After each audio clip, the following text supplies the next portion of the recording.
everybody, and welcome to another episode of Mythbusters. On today's episode, we're going to be researching some popular myths about owls. Now, there may not be any explosions in today's episode, but we may be able to blow your mind by busting some of these popular myths. Now, kids, don't try this at home. Like everybody here to meet Hunter. Hunter is a Eurasian eagle owl. That species is native to Northern Europe and Asia. He's going to help our team today by helping to bust some of these popular myths. Our first myth is that owls are large, and as many of you can see, Hunter here is pretty large. He is in fact the largest species of owl in the world. They have a wingspan of up to 5 to 7 feet, which is taller than most people here.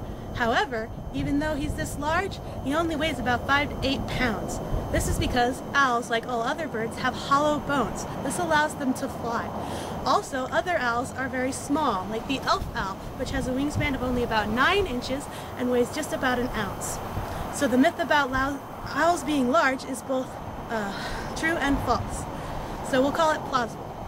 Our second myth is that owls can turn their heads all the way around. This myth comes from cartoons showing owls rotating their heads 360 degrees. In fact, owls can only rotate their head about 270 degrees. This allows them to look behind them without having to turn their bodies.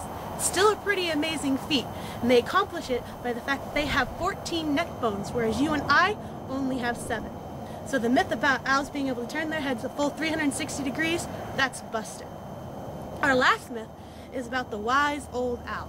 Many of you have heard this saying, which leads you to believe that owls are fairly intelligent, when in fact the opposite is true. After careful observations and anatomical studies, we find that owls have very large eyes. This allows them to see in the dark by picking up all the light available. If our eyes were like their eyes, they would be about as big as softballs. With eyes that big, doesn't leave a whole lot of room in your skull for a brain.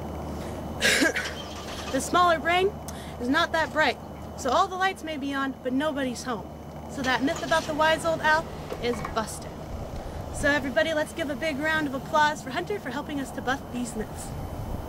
Hi, my name is Amanda Robson, and for my video interview, my original plan was to take you back to the last place I worked at Wildlife Safari and give you a tour.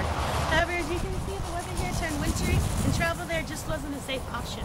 So I decided to tell you about some of my other hobbies and interests. This includes reading, watching a lot of TV and movies. I'm a big movie buff. But one of my favorite things to do I got from my parents, which is to go on little road trips, little hikes to take pictures. And one of our favorite places to do that is here, the Columbia River Gorge, where we're standing at the mouth of it. So I thought today I'd take you on one of those trips, show you some video of some of my favorite spots, including the Vista House, Beacon Rock, and some really pretty waterfalls. So here we are at the Vista House.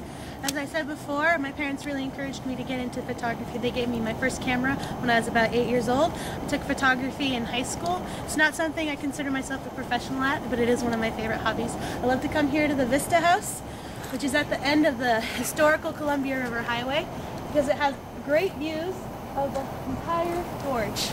It's one of my favorite places, and I love to come here and take pictures. Alright, so here we are at Waukena Falls. It's actually the second waterfall when you're heading eastbound on Highway 30, which is the historical Columbia River Highway. My mom likes this waterfall because it has this nice wandering brook that's almost a waterfall itself after the major falls, which is up there.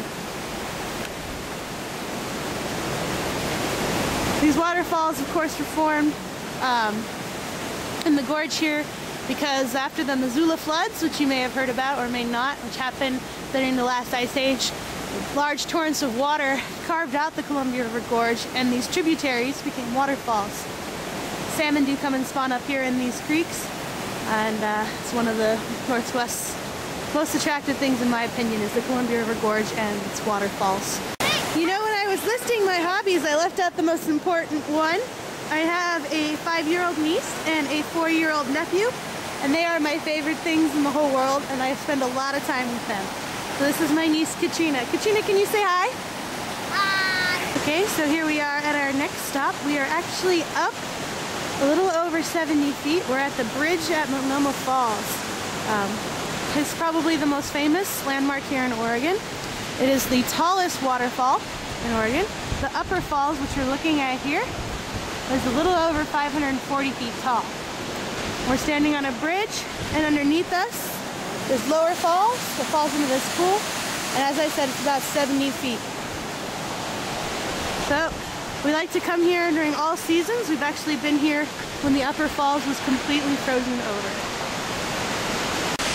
Alright, so this is where we're going to leave it. I hope you got to see some nice scenery and learn a little bit more about me and what I like to do. Hopefully you got a good idea of how I would be in presentations. And hopefully maybe if you don't hire me, get a chance to come up and see the beautiful scenery I see in the Pacific Northwest.